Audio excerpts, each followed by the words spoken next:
시청자 여러분 안녕하십니까? 정현정입니다. KBS가 지역 공영방송의 새로운 모델을 만들기 위해 실험 중인 7시 오늘 제주. 굵직굵직한 뉴스가 쏟아진 바쁜 하루였는데요. 우여곡절 끝에 열린 제2공항 주민설명회는 결국 파행으로 치달았습니다. 원희룡 지사는 1심 재판에서 유죄를 받았지만 지사직 유지엔 성공했습니다. 자세한 소식은 잠시 뒤 현장에서 취재한 기자 리포트와 친절한 뉴스를 통해 전해드리도록 하겠습니다. 오늘 제주에서 있었던 주요 뉴스부터 보시겠습니다.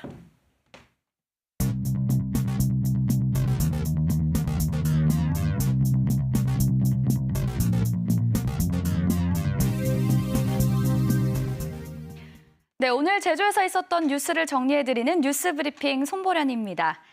지난 한 주 KBS 제주 페이스북에서 가장 화제를 끌었던 뉴스부터 볼까요? 원희룡 지사의 7시 오늘 제주 출연 거부 소식이 제주를 넘어 전국적으로 화제를 끌었던 한 주였습니다.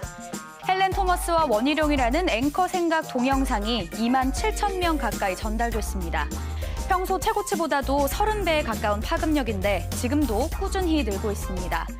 게시물을 클릭하거나 공유하기, 좋아요를 누르는 등 적극적으로 참여한 분도 6천 명을 돌파했는데요. 대부분 KBS를 응원하는 반응이었지만 일부에서는 질문지 내용도 공개하지 않고 일방적으로 매도한다, 방송사가 왕이냐, 드라마 같은 보도를 지양해야 한다는 등의 비판도 있었습니다. 그래서 주말을 지나 질문지를 카드뉴스 형태로 공개해드렸습니다. 이 게시물 역시 15,000명 이상에게 전달됐고 게시물에 참여한 분도 2,000명을 넘었습니다. 그런데 신기하게도 이번에는 비판 댓글이 전혀 달리지 않았습니다. 아직도 원지사 측으로부터 불참 이유를 명확히 듣지 못해 그제 시민과의 대화를 앞둔 기자간담회에서 원지사에게 KBS 기자가 직접 질문을 던져봤습니다. 함께 보시죠. 저희 KBS 받는다고 저희 7시 대담 출연 거부하셨는데 어떤 질문이 전파적이라고 생각해서 그걸 결정하신 건지 궁금한데요. 앞으로도 불편한 질문이 인터뷰 나누실 건가요?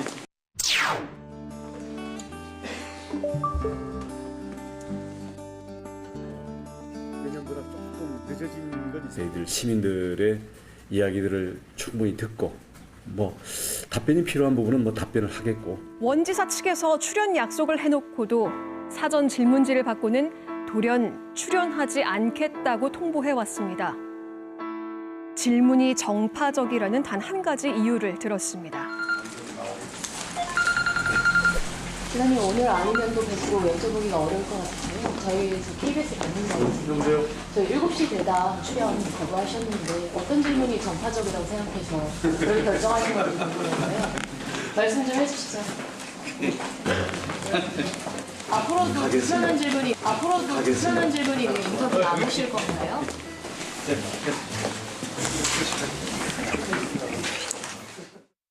네, 저희는 이번에도 답을 듣지 못했습니다. 왜 관련 뉴스에 대한 시민들의 반응이 폭발적인지, 왜 이런 반응들이 나오는지 원지사가 되새겨봐야 하지 않을까 싶습니다. 자, 그러면 제주도민이라면 꼭 알아야 할 오늘 제주의 시사용어, 선거 범죄로 인한 당선 무효에 대해서 한번 알아보겠습니다. 현재 선거법에 따르면 당선인이 선거법이나 정치자금법 위반죄로 벌금 100만 원 이상 선고를 받거나 선거사무장이나 선거사무소 회계책임자, 후보자의 직계가족이 벌금 300만 원 이상 선고를 받으면 당선 무효가 됩니다. 법원 판단에 따라 당선 무효를 결정하는 제도에 대해서는 다양한 측면에서 비판이 나오는데요. 현재는 당선 무효인 사람에게 보전해진 선거 비용을 돌려받습니다. 하지만 이에 그칠 것이 아니라 지금 규정을 더 엄격하게 적용해서 원인을 제공한 정당에 대해 재보궐선거에서 공천을 하지 못하도록 하자는 주장이 있고요. 반대쪽에서는 벌금 100만 원 기준이 낮으니 더 올리자거나 판사의 판단으로 당선 무효를 결정하는 것은 불합리하기 때문에 외국처럼 별도의 선거재판소나 헌법재판소 등에서 판단하도록 하자는 주장도 있습니다. 어찌됐든 원희룡 지사는 사전 선거운동에 대해 유죄를 선고받았지만 벌금 80만 원에 그쳐 지사직을 유지할 수 있게 됐습니다. 오늘 1심 재판 결과를 김가람 기자가 자세하게 전해드립니다. 원희룡 지사가 환한 얼굴로 법원문을 나서며 지지자들과 악수를 나눕니다. 원 지사에 대한 공직선거법 위반 1심 재판에서 당선 무효형에 못 미치는 벌금 80만 원을 선고받은 겁니다. 재판부는 원 지사가 예비 후보 신분이던 지난해 5월 서귀포시 모 웨딩홀과 제주관광대 축제장에서 한 발언이 사전 선거운동이라고 판단했습니다. 선거일과 가깝고 청중의 이해관계와 밀접한 데다 지지호소 발언이 이어진 점 등을 종합적으로 판단했을 때 선거운동에 해당한다는 겁니다. 다만 발언 내용이 기존 공약을 설명하는 수준인데다 청중의 숫자가 적어 선거에 큰 영향을 미쳤다고 보기 어려워 벌금형을 선고했다고 판시했습니다. 일단 지사직을 유지하게 된 원 지사는 심려를 끼쳐 죄송하다면서 앞으로 도정에 전념하겠다고 밝혔습니다. 도정에 전념할 수 있게 됐기 때문에 도정 업무에 더 집중함으로써 여러분들의 성원에 보답하도록 하겠습니다. 재판부는 또 서귀포시 모 웨딩홀 행사와 관련해 함께 재판에 넘겨진 전직 고위공무원 등 4명에 대해서도 각각 벌금 80만 원에서 100만 원을 선고했습니다. 이번 판결로 원 지사는 당선 무효형이라는 정치적 부담은 덜게 됐지만 선출직 도지사로서 공직선거법 위반이라는 불명예를 남기게 됐습니다. KBS 뉴스 김가라입니다. 국토교통부에서 주최하려던 제2공항 도민설명회가 반대 대책위의 저지로 결국 파행됐습니다. 최승민 기자가 현장을 취재했습니다.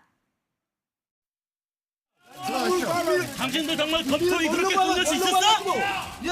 국토부가 제주 제2공항 기본계획을 수립하기 위해 마련한 도민설명회장. 공항 건설을 반대하는 주민과 단체 회원들이 설명회장 입구를 가로막고 섰습니다. 서로 입장을 얘기하고 하자 이렇게 제안을 했지 않습니까? 그거에 대해서 이런 방법 답도 없고 이렇게 일방적으로 청구하려고 저희들이 볼 때는 이것은 그냥 절차만 진행하겠다는 어떤 타당성 대세사 결과 사실관계를 찬성이든 반대든 정확하게 알 수 있는 그런 계기가 마련되길 바랍니다. 이 과정에 고성이 오가는 등 험악한 분위기가 연출되기도 했지만 사업 확정 이후 3년 만에 열린 국토부 주민설명회는 결국 무산됐습니다. 국토부는 설명회에 앞서 열린 기자간담회에선 제조사 용역 결과 문제가 없다고 밝혔습니다. 종합적으로 고려할 때 사전 타당성 용역을 원점 재검토해야 하는 근거와 필요성은 부족한 것으로 판단되었습니다. 이에 따라 국토부는 올해 반드시 기본계획을 수립하겠다는 입장. 하지만 반대 주민과 단체는 국토부의 일방통행식 추진에 반발하며 앞으로 남은 국토부의 면담 일정도 저지할 계획입니다. 제2공항 건설 사업에 대한 입장차가 전혀 좁혀지지 않고 있기 때문에 앞으로 갈등이 더 커질 것으로 우려되고 있습니다. KBS 뉴스 최승민입니다.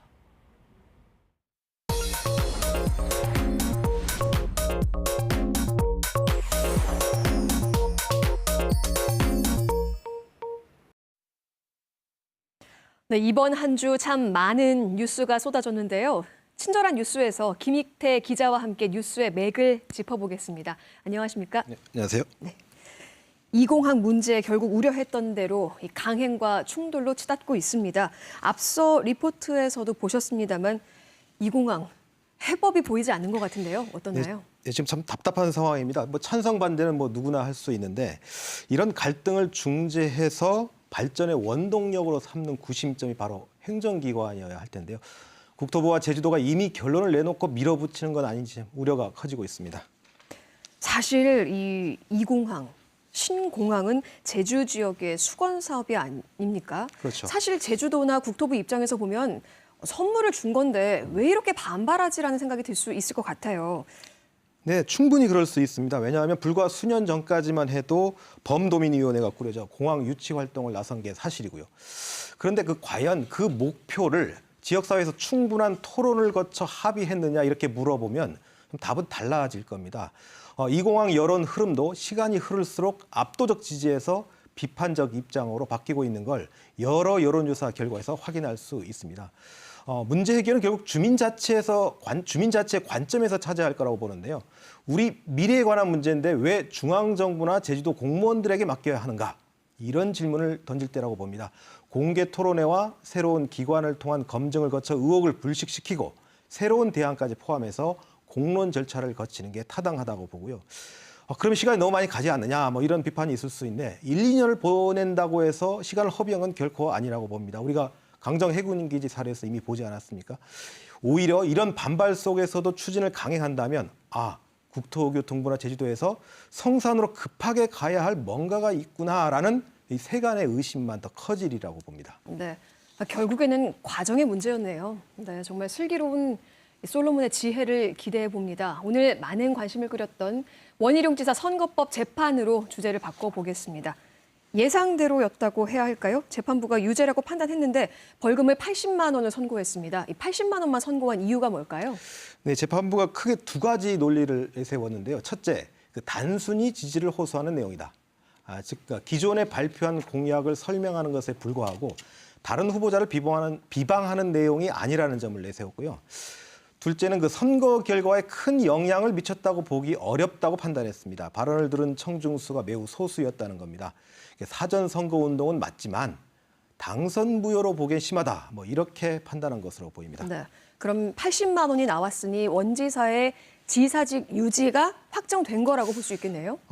양측에서 모두 항소를 하지 않는다. 그래서 1심 재판 결과로 확정되면 뭐 그렇게 되겠죠. 근데 통상 선거법 사건은 대법원까지 간다고 보시면 될 겁니다. 검찰이 오늘 판결문을 충분히 읽어본 후에 결론을 내리겠다고 했습니다만, 하지만 앞으로 1심 형량보다 더 높아질 가능성은 그리 높지 않다. 이렇게 볼 수 있을 것 같습니다. 네, 그렇군요. 오늘 오전엔 같은 재판부가 지난 지방선거 공개 토론회 도중에 원지사에게 달걀을 던진 성산 주민 김경배 씨의 선거법 위반 그리고 폭행치상 이 사건에 대해서도 판결을 내렸죠. 네, 공직선거법 위반죄를 인정해서 징역 1년에 집행유예 2년을 선고했고 그 과정에서 원지사 수행원을 다치게 했거든요. 근데 이런 폭행치상 혐의에 대해서는 피고인이 끌려가는 와중에 자신의 뜻과 무관하게 무력을 행사한 것으로 보고 무죄로 판단했습니다. 네, 징역 1년, 집행유예 2년. 그러면 이 김경배 씨의 억울한 점을 100번 이해하더라도 공개된 선거운동 장소에서 벌어진 이 폭력이라는 점에서는 어느 정도 재판부가 좀 엄격하게 판결을 내렸다. 이렇게 볼 수 있겠죠. 예, 그렇습니다. 아무리 본인은 항의의 표시로 달걀만을 던졌을 뿐이고 흉기는 스스로 자기를 해하기 위해서 소지했을 뿐이라고 해명했지만 재판부는 자신의 생각과 다르다는 이유로 물리적 폭력을 행사하면 안 된다며 징역형을 선고했습니다. 김 씨는 재판 직후에 재판부 판단을 존중한다. 앞으로 법을 어기지 않는 선에서 이공항 반대 활동을 이어가겠다 이렇게 밝혔습니다. 네, 조합장 선거가 한 달 앞으로 다가왔는데 현직 조합장에 대한 업무상 위력, 간음 사건 항소심 판결도 나왔다고요? 예, 오늘 참 판결이 많은 날인데요. 네. 2심 재판부는 원심을 파기하고 무죄를 선고했습니다. 이 조합장의 알리바이를 검찰에서 깨지 못했고, 범행 시간에 조합장이 딴 데 있었다라는 알리바이를 대는데 검찰에서 깨지 못했다는 뜻이죠. 그 피해자 진술도 번복된다. 재판부는 이렇게 본 것 같습니다. 범죄를 인정하기 어렵다고 판단했습니다. 이 양용창 제주시 농협조합장은 입점업체 관계자인 50대 여성을 자신의 과수원 내 건물로 데려가서 간음한 혐의로 지난해 6월 1심에서 징역 8개월을 선고받아서 법정 구속됐죠. 그런데 넉 달 만에 보석으로 풀려나서 업무에 복귀했고 이 때문에 퇴진 압력도 참 많이 받았습니다.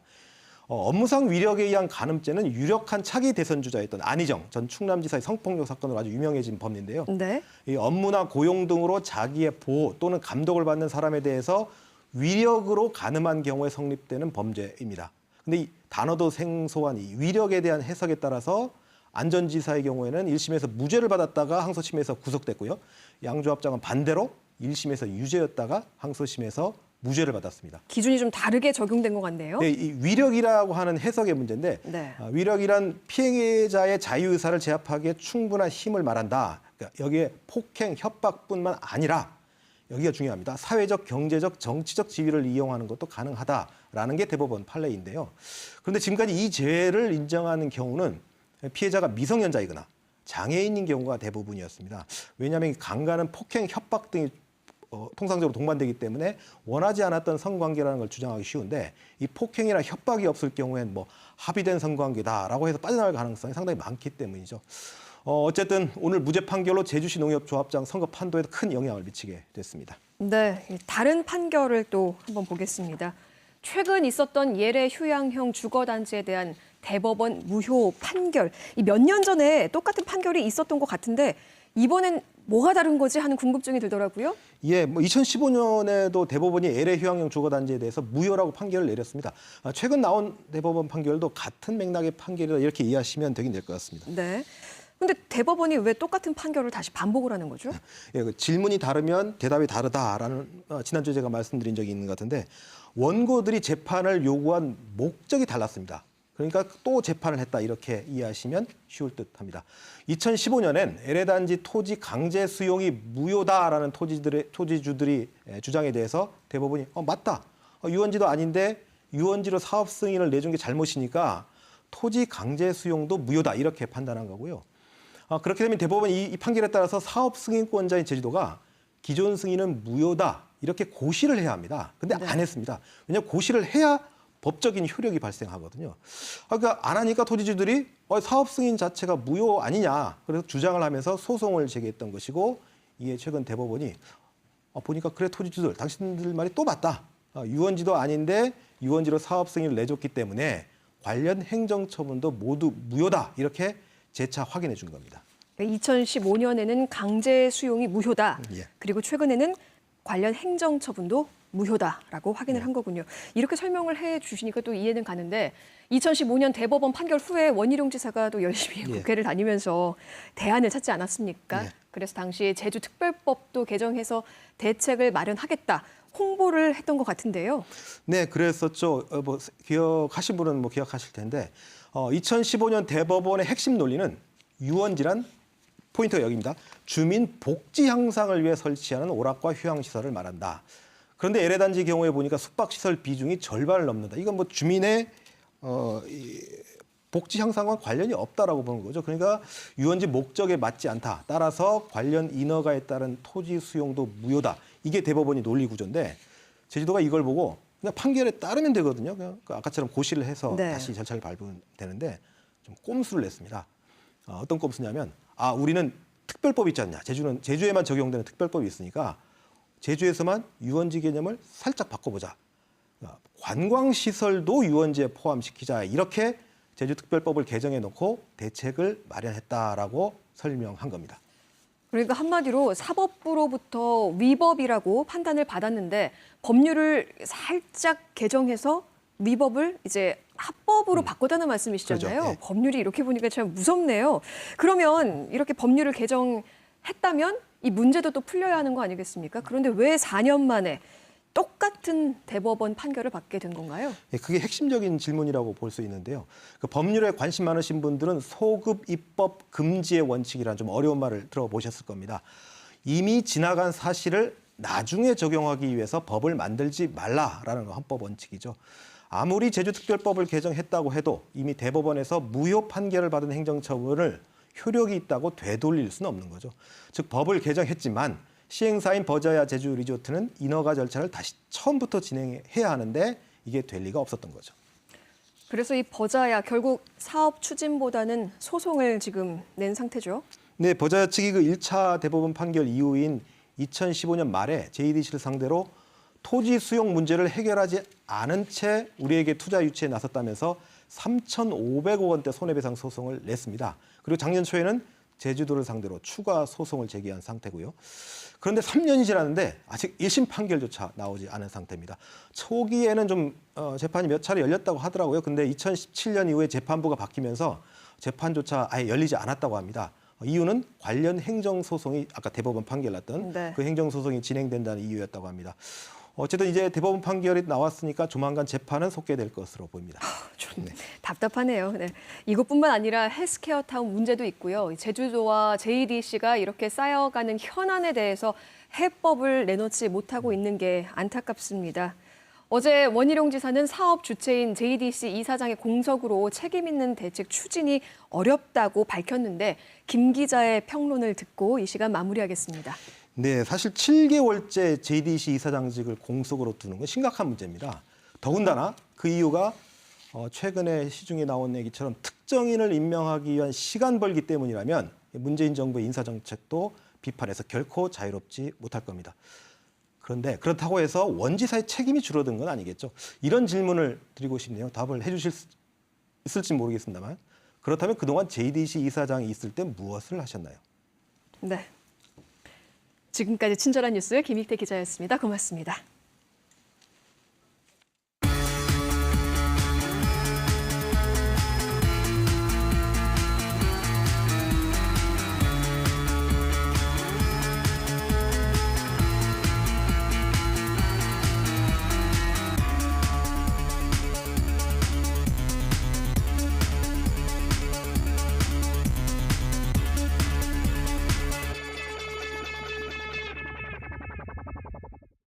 오늘 짤막 대담에선 지난주에 이어 다시 IB, 인터내셔널 바칼로레아에 대해서 이야기 나눠보는 시간 마련했습니다. 지난주 IB 도입 계획을 발표한 제주도 교육청 담당 과장을 초청해 이야기를 들어봤는데요. 오늘은 비판적 입장을 설명해 주실 전문가를 초청했습니다. 김대영 제주대 교육학과 교수 나오셨습니다. 안녕하십니까? 네, 안녕하십니까? 네, 반갑습니다. 지난주 이 프로그램을 시청하지 못한 분들은 아직도 IB가 뭔지 이해를 못하는 분들도 분명히 있을 텐데요. IB가 무엇인지 다시 한번 영상을 보고 나서 이야기 시작해 보겠습니다. 함께 보시죠. IB란 인터내셔널 바칼로레아의 약자입니다.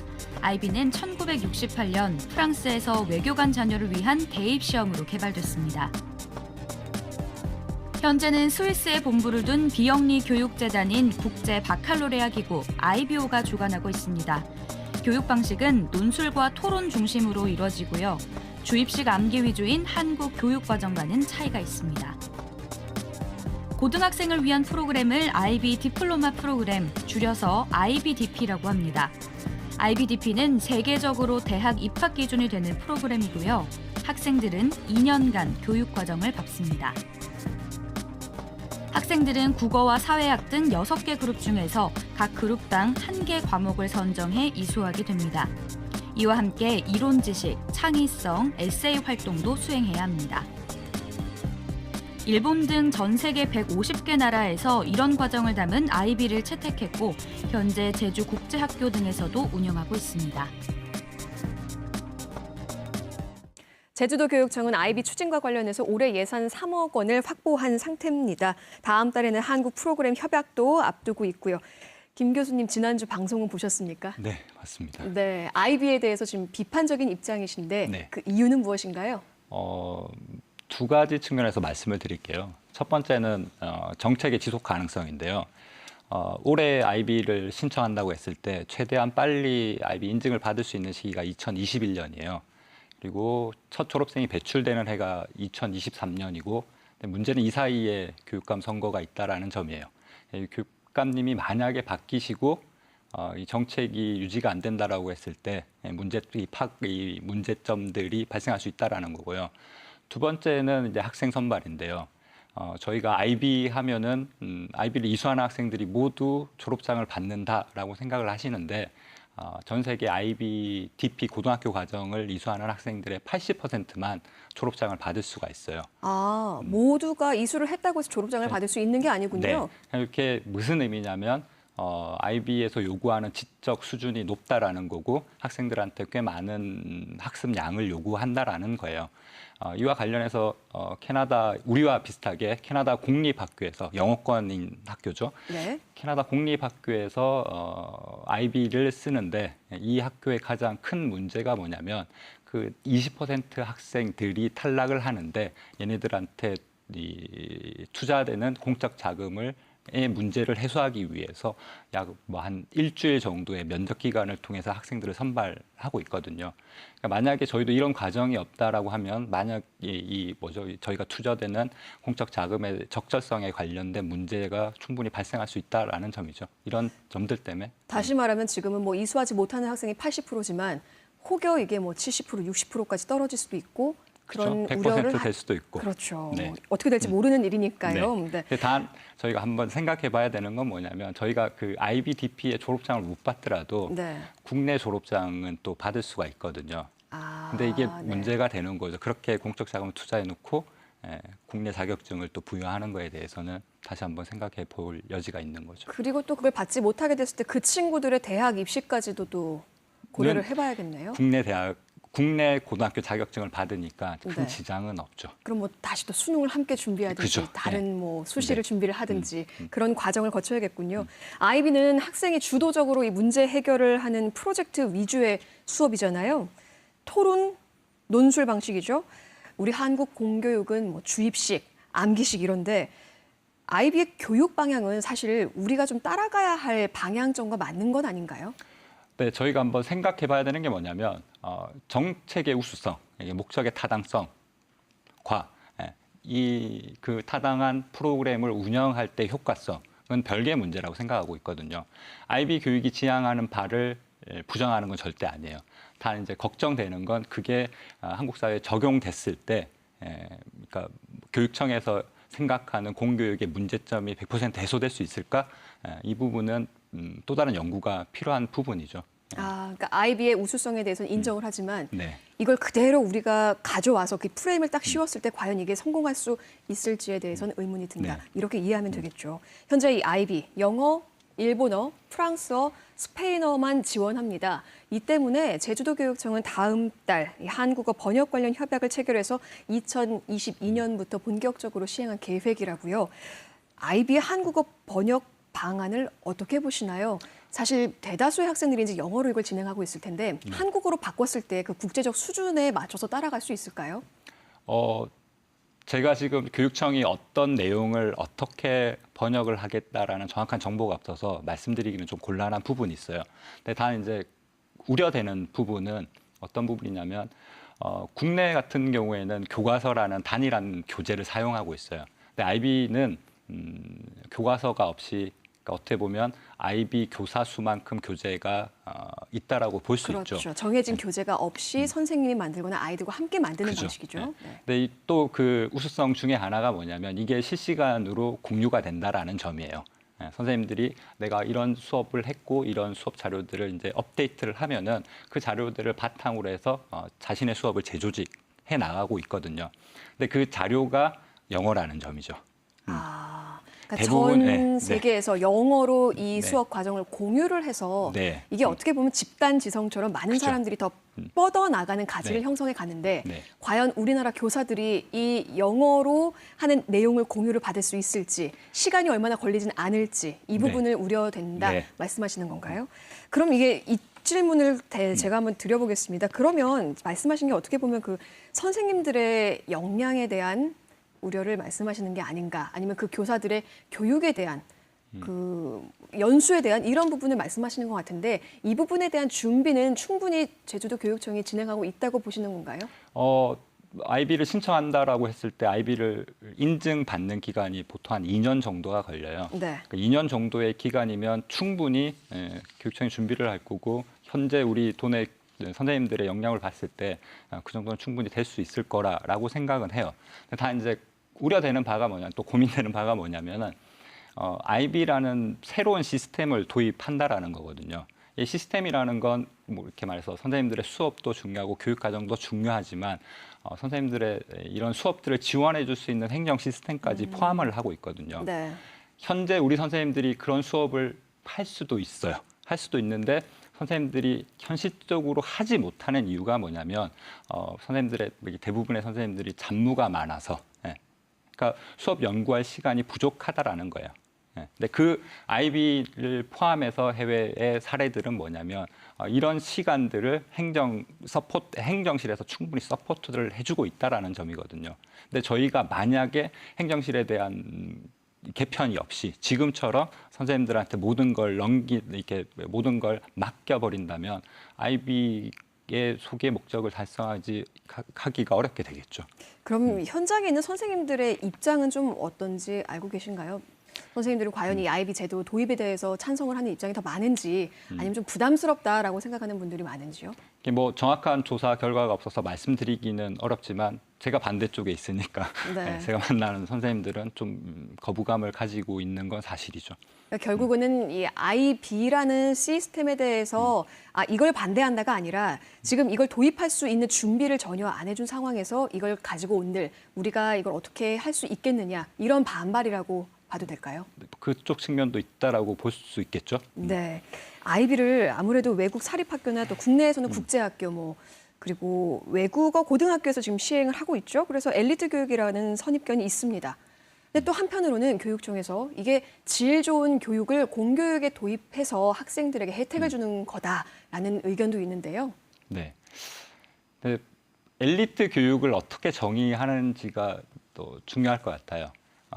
엘리트 교육의 제가 생각했을 때 엘리트 교육의 전제는 동일한 내용을 동일한 내용과 동일한 도착점이 전제가 돼야 돼요.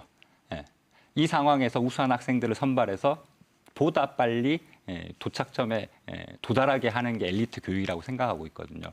그러니까 그런 측면에서 본다면 우리가 엘리트 교육이죠. 오히려 우리 네, 지금 그죠. 현재 공교육이. 아이비라든지 뭐 해외의 다른 교육 과정을 보면은 이 전제 자체가 성립하지 않아요. 동일한 내용, 동일한 도착점이 아니라 학생들의 잠재력에 혹은 능력 수준에 따라서 다양한 교육 과정이 존재하기 때문에 이 비판은 잘못된 비판일 수 있죠.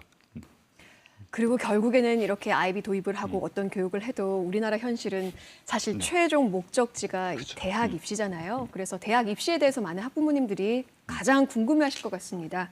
아이비 성적으로 지금 수시 전형으로만 대학 입학을 할 수 있는데 이번 시범 도입으로 대학 입학의 확대 가능성을 좀 어느 정도 보고 계신가요? 여기서도 저희가 정확한 팩트를 확인할 필요가 있어요. 네. 그러니까 수시 전형이라고 한다라면 수능 없이, 그러니까 수능의 최저 요건을 맞추지 않고 대학을 갈 수 있느냐인데요. 저희의 대입 정책은 흔히 말해서 스카이가 결정을 한다라고 하고 있잖아요.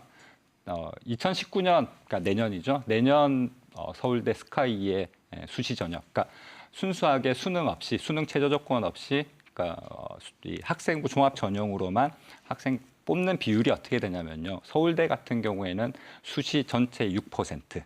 수시 전체 6%요? 만 네. 수능 없이 갈 수 있어요. 고려대 같은 경우에는 약 한 3.7%. 연세대 같은 경우에는 43%예요. 굉장히 문이 넓다고 들었는데 생각보다 수치로 들으니까 그렇게 넓진 않네요. 근데 이 6%, 4% 이 조건들조차도 이 조건이 맞아야지만 지원을 할 수 있는 상황이에요. 그러니까 문제는 이렇게 교육청에서 얘기하는 질 좋은 교육을 한다라고 했을 때 그러니까 성과로서 좋은 대학을 갈 수 있어야 되는데 못 간다라고는 얘기는 못 해요. 이게 일반적이지는 않다라는 거죠. 그래서 이렇게 된다면 학생들이 그 수준 높은 아이비뿐만 아니라 수능까지 준비해야 될 수밖에 없는 상황인 거죠. 그리고 만약에 또 질문하셨던 것처럼 아이비가 수시 전형이 확대될 가능성이 있는가? 이거는 또 다른 문제예요. 대학에서 아이비 신입생들을 받고 얘네들의 대학 생활을 추적해봤을 때 얘네들이 괜찮다라는 판단이 섰을 때만 이게 정책적으로 가능한 부분이지 지금 당장 아이비를 했다라고 해서 대학이 하기에는 약간 무리가 있지 않을까라는 생각입니다. 그렇군요. 하지만 물론 이렇게 새로운 교육 과정을 도입하려면 당연히 진통은 또 있을 수밖에 없을 것 같고요. 또 혼란도 불가피해 보입니다. 교육학자의 입장에서 좀 어떤 준비와 또 어떤 변화를 하는 게 좋겠다, 어떤 것들을 좀 바꿔나가면 좋겠다 하는 의견이 있으실 것 같은데요. 네, 이게 교육학자로서 고민이 많이 되는 부분이에요. 지금 현재도 일선의 도내에 많은 선생님들이 수업을 바꾸기 위해서 노력하는 부분이 분명히 있거든요. 근데 그러니까 이 노력들을 교육청에서 이걸 적극적으로 지원을 해주는 방향으로 나아가야 되는데 어떻게 보면 이 지원이 아니라 아이비라는 새로운 정책을 가지고 들어오면서 기존에 했던 선생님들의 노력을 그러니까 어떻게 보면 약간 무시하는 결과를 낳아주고 있거든요.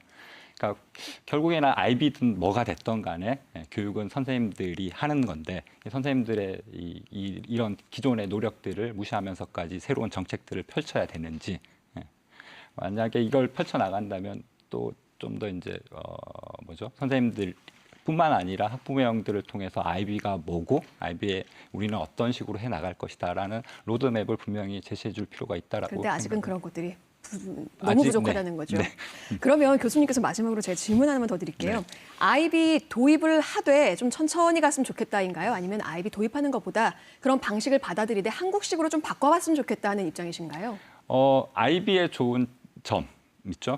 그리고 아까 말씀드린 것처럼 이 아이비의 좋은 점이 우리가 최근에 개정된 2015 개정 교육과정의 모습에 그대로 담겨져 있어요. 단 이제 말씀드린 것처럼 이게 실현되는 건 약간의 현실적으로 문제가 있는데 제주도 같은 경우에는 제주특별법을 통해서 이런 것들 IB의 모습을 실현할 수 있을 만한 교육과정을 개편할 수 있는 여지가 커요. 그러니까 이런 부분들에 오히려 좀 더 교육청이 지원해주고 노력한다라면 더 낫지 않을까라는 생각입니다. 네, 앞으로도 또 올바른 학교 교육을 하기 위해서 교수님께서도 옆에서 조언도 많이 해주시고요. 방향을 잘 찾아갈 수 있도록 관심 가져주시기 바랍니다. 오늘 나와주셔서 고맙습니다. 네. 지금까지 2주에 걸쳐 제주도 교육청에서 추진 중인 IB 인터내셔널 바칼로레아에 대해서 알아봤습니다.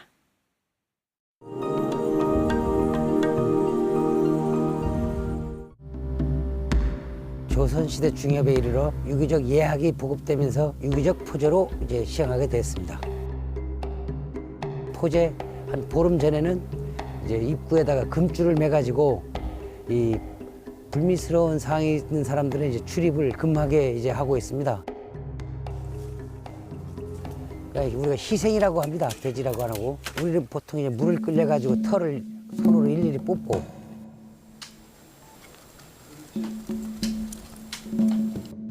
포실은 사람들이나 외부 환경으로부터 예방하거나 방지해 주기를 기원하는.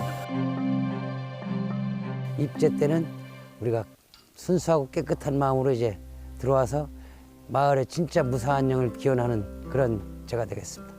배위 사배 대축이하 개사배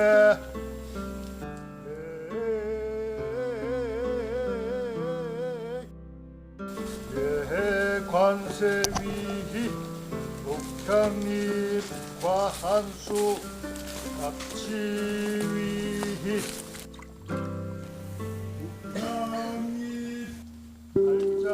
초원관 향을 올리고 첫잔을 드리는 역할을 하는 것이고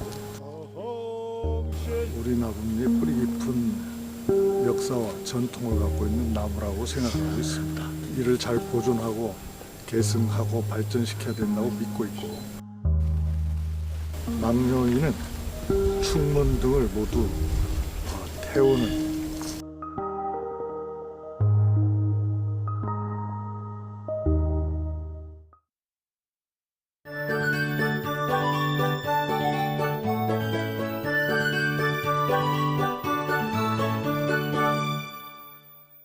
오늘 퇴근길은 구름이 많은 가운데 기온은 6도에서 9도 분포로 어제 이 시각보다 약간 낮아 춥게 느껴집니다. 퇴근길 체온 유지에 각별히 신경 쓰시길 바랍니다. 내일은 오늘과 비슷한 추위를 보이겠는데요. 아침 최저 기온은 3도에서 6도로 오늘과 비슷하게 출발하겠고 한낮 기온도 오늘과 대체로 비슷하겠습니다. 낮 동안 남부와 동부 지역에 가끔 비가 오겠는데요. 총 5mm 내외의 강수량이 예상됩니다. 산지엔 1에서 3cm의 눈이 내려 쌓이겠습니다. 다음은 내일의 기온과 해상 날씨입니다. 내일 아침 최저 기온 3도에서 6도로 오늘 아침과 대체로 비슷하게 출발하겠습니다. 낮 최고 기온은 10도 내외로 오늘과 대체로 비슷하겠습니다. 현재 제주도 앞바다에 물결이 최고 2.5m로 높게 일고 있습니다. 모레 토요일에 제주도 전해상에 바람이 강하게 불고 물결도 높게 일겠습니다. 항해나 조업하는 선박들의 주의가 필요합니다. 이 시각 제주공항은 맑은 가운데 제주 기점 항공편은 정상 운항되고 있습니다. 주간 날씨입니다. 당분간 평년과 비슷한 날씨가 이어지겠고요. 다음 주 화요일엔 기압골의 영향으로 비 소식이 있습니다. 날씨였습니다. 누구에겐 기쁘고 누구에겐 슬프고 모두에겐 수은가쁜 하루였습니다. 원희룡 지사는 오늘 오전 도청에서 만난 국토교통부 간부에게 도민들에게 정확한 정보를 제공하고 궁금한 내용에 대해 적극적으로 충분히 설명해달라고 말했습니다. 1심 판결이지만 선거법의 굴레를 벗어나게 된 원 지사에게 도민들이 똑같이 당부해야 할 현실입니다. 제2공항 문제는 끝이 아니라 이제 시작이기 때문입니다. 지역 공영방송의 새로운 모델을 만들기 위해 실험 중인 7시 오늘 제주는 시청자 여러분과 함께 만들겠습니다. 그 무엇이든 주저하지 마시고 자막으로 나가고 있는 방법 중에 하나를 선택하셔서 저희들에게 요청해 주십시오. KBS의 주인은 시청자 여러분입니다. 다음 주 목요일 저녁 7시에 다시 뵙겠습니다.